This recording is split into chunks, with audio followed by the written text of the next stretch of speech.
Bulaklak with soft drinks with only rice for only 100 pesos. Napakasarap. Ang pares na masarap at talo pang pinasarap ay naging hayop sa sarap. Open po ako ng 24 hours. Hindi na po ako natutulog. Bali, nagpapalit lang po ako ng tao. Bali, may dalawang shift po ako, day shift at saka night shift. So, yun. Mas feeling ko mas bagay sa akin yung Diwata kasi maganda ako. Ang hirap pala na mag-artista, no? First time ko kasi yung mga ganito. Ayan, nasanay na kasi sila. Yung kasi ang naging palayaw ko noon pa, Diwata. Tapos ngayon, hanggang sa nag-Paris na ako, nadala ko na, pati yung Paris ko, pinangalan ko na Diwata para at least madaling tandaan. Ang Diwata kasi galing yan sa isang magandang babae, kaya Diwata, babaeng engkanto, ganon. Hawak ko ang brilyante ng apoy. Diwata nga ako, di ba? Pumunta sa Manila at gumawa ng Paris Overload. Ano bang script? Wala ba dyan? Alam mo kasi ako yung taong wala akong pakialam sa mga sinasabi ng ibang tao. Basta focus lang ako, alam kong tamang ginagawa ko. Wala na akong pakialam sa mga ibang sasabihin nila. Kasi hindi naman yung importante sa buhay natin. Ang importante naghanap buhay tayo ng patas at wala tayong taong inagrabyado. Di ba? I am right, I am left. Parang mali. Ulit, take 3. Pakidelete muna, madam. Wait lang. Nabubulol pala ako. At saka, naano ako. Dami kasing lalaki nakatingin eh. Saring lang. Siguro nagugustuhan nila ako dahil masayahin akong tao at the same time yung ang serve ko dito ay pangmasa talaga, mura lang at saka naka-underize pa. Siguro kaya ang dami pupunta dito sa tindahan ko sa ngayon. Ayan, kasi siguro ang number 1 na karanasan ko sa buhay na parang ang hirap balikan. Alam mo yung time na wala kang makain, tapos yung source of income yun yung nangangalakal ka. Alam mo ba yun? Naiyak ako. Alam ko. Yun yung mga moment na ang hirap ibalik. Alam mo yung naiyak ako pero ayaw ko sanang umiyak kasi ang pangit ko sa camera kaya niwasan kong umiyak.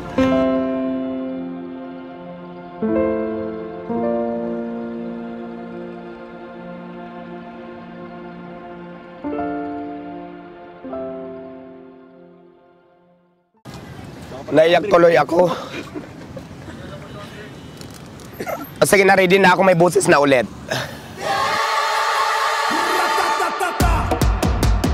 Trending sa balita kanyang mukha. Yes, oo. Marami na din, marami nagbablog dito. Si Madam Ili galing na dito. Kahit sobrang daming tao, kahit sobrang daming Food trip nila ay napakabilis ng serving at andam. Pode Manila, marami pang iba. Dinadayo na talaga siya. Minsan nakikita ko na lang naka-upload na sa Facebook, sa YouTube, sa TikTok. So ang saya kasi simula nung na-vlog to, marami na akong marami nang nagpa-picture sa akin. Feeling ko to rin artista na din ako. At saka dumami yung friend ko. Kung dati 3 lang friend ko, ngayon 5 na. Ayaw ko yung isa ko maglilip na group at siya. Yun na nga, siguro ako na ba si Ann Curtis or si Art Evangelista, hindi lang ako sure. Saring lang. Hi, ako po si Diwata, 42 years old, ang may-ari po ng Diwata Paris Overload dito sa Pasay. Ang tinatinda ko po ay Paris na may kasamang lechon kawali at saka sitchorong bulaklak. Tapos meron din akong beef Paris at saka meron din akong mami kung gusto nyo. Kung hindi naman kayo kumakain ng lechon kawali, meron naman tayong ibang option. Meron din akong tinda ng mga ulam, ganyan. Mga pritong isda, paksiw na bangos, mga ganyan. Yung lechon kawali ko na overload kung tawagin namin na may mix na bulaklak for only 70 pesos. Pero pag gusto mo naman ng only rice, may kasamang isang soft drinks, only sabaw, 100 pesos lang. At ayun po talagang binabalik-balikan ng maraming tao dito. Ang address po natin dito ay Jokno Boulevard, Pasay City. Pagkalampas lang po ng tulay, malapit lang po sa Mall of Asia. Maganda pa ang view kasi malapit tayo sa Manila Bay. Ayan, yung side Manila Bay. Tapos kumbaga parang nandito tayo sa lugar ng tourist spot talaga dito sa Pasay. Parang paraiso talaga. Ayun nga, ang mga customer natin iba't iba, may mga dayo, may mga riders, mga grabs, tapos basta iba-ibang klase ng ng hanap buhay nila. Mayroon mga nag-opisina, hindi ko alam kung saan sila nanggagaling, basta bigla na lang bumubulusok dito sa tindahan ko. Sinasadya, kasi mayroon ako nakausap na Tagaytay pa galing, mayroon naman Antipolo pa, mayroon naman Quezon City. Meron din naman taga Pasay, pero mas karamihan yata mga dayo ang pupunta dito. Oo nga, kadalasan kasi ng customer ko dito may mga sasakyan. Pag hindi motor, ayan, may mga kotse sila. Oo, halo-halo na. Lahat naman ng klase ng tao siguro nandito na. Hindi ko naman maitanong kung anong klaseng tao sila. Basta pag kumain dito, in-entertain natin ng maayos. 100 pesos, yun naman talaga siguro. Kaya marami ang customer kasi dahil sa mura ng paninda ko at saka okay naman po yung lasa. Hindi naman siya pangit at saka affordable talaga. Kung nagbabudget ka lang, so dito lang hinahanap mo kasi sa 100 pesos mo may soft drinks ka na, sold ka pa kasi 100 pesos lang naka-underize ka pa. So siguro.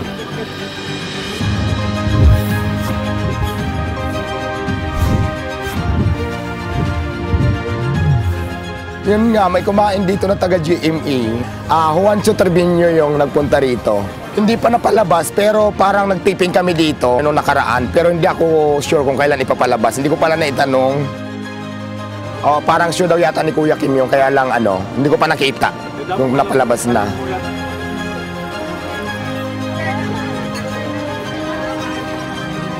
Masaya kasi di ba si Diwata pinunta ng artista para itiping, para mag-shoot kami. Isang malaking karangalan yan para sa akin na hindi ko naranasan sa buong buhay ko.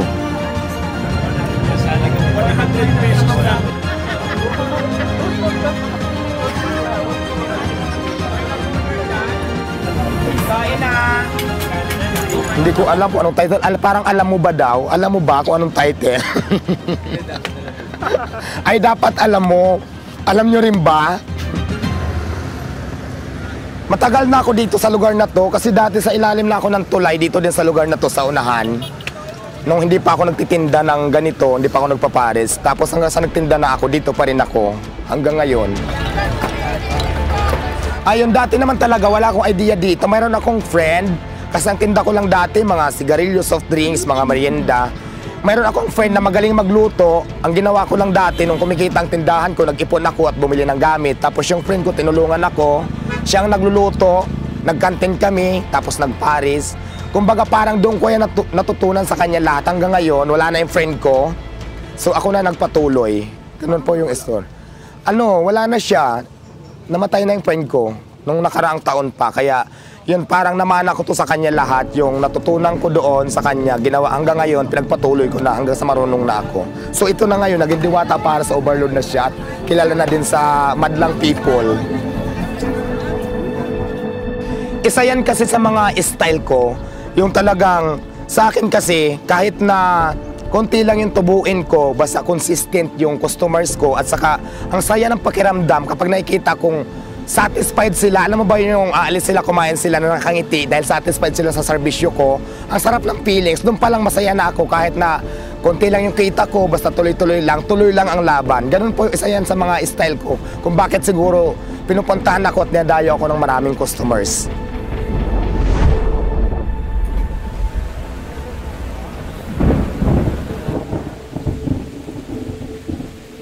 Ayan, kasi siguro ang number one na karanasan ko sa buhay na parang ang hirap balikan.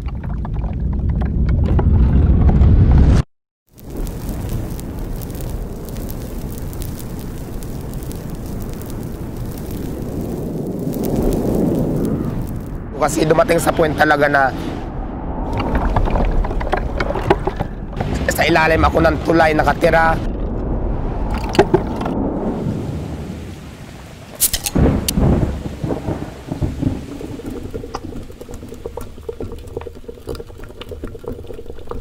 Siguro naman napanood nyo ako before sa viral na balita.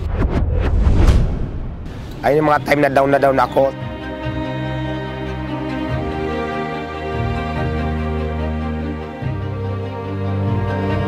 Kaigan sa Pasay City, agaw eksena sa presinto ang isang Diwata.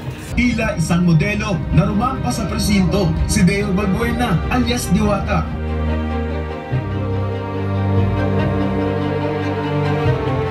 Alam mo yung time na wala kang makain, tapos yung source of income yun yung nangangalakal ka. Alam mo ba yun?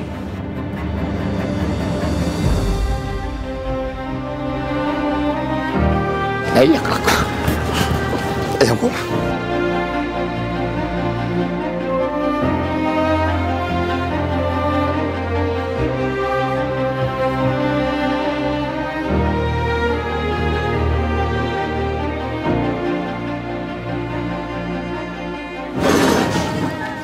Alam mo yung naiyak ako pero ayaw ko sanang umiyak kasi ang pangit ko sa camera kaya niwasan ko umiyak. Ayun, yung karanasan sa buhay siguro na parang hirap ibalik. Alam mo yung nangangalakal ako tapos wala ka namang ginagawang masama. Lahat na ng diskriminasyon na sa akin na alam mo yung nilalaban ko yung sarili ko. Tapos kalakal lang naman yung hinahanap natin para mabuhay ako. Tapos lahat ng taong diskriminasyon sa iyo, yung lahat na lalaiting ka, parang hirap. Parang kung maaari sana, ayaw ko na salagang ibalik yun. Yun yung mga hindi ko makakalimutan sa buong buhay ko. Nakakaiyak. Pausa ko, sorry. Yun yung mga moment na ang hirap ibalik. Kaya ngayon talagang binabalik ko rin sa customer ko kung anong bigay ni Lord sa akin na biyaya para naman maging masaya lahat. So yun, laban lang.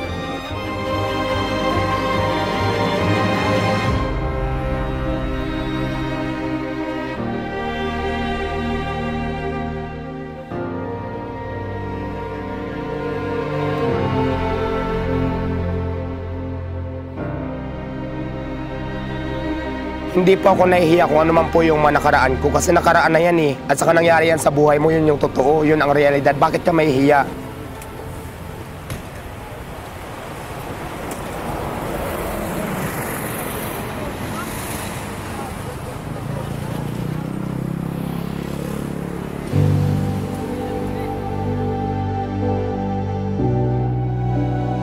Kasi hindi akong tao yung magpapanggap ka na wala ka naman, magayaman-yamanan ka or yung realidad ng buhay hindi mo kayang harapin na mahirap ka naman, pipilitin mo maging mayaman. So walang naman dapat na ikaya yun kasi yun ang katotohanan ng buhay natin. Hindi ako nahihiya.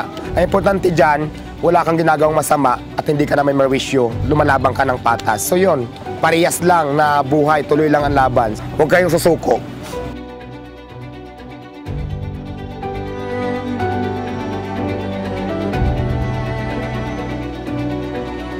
So hanggang ngayon, linabang ko lang yung buhay, tuloy-tuloy lang. So ito, binigyan ako ni magandang pangkabuhayan. Ito ngayon, Paris ko ngayon, na Diwata Paris Overload.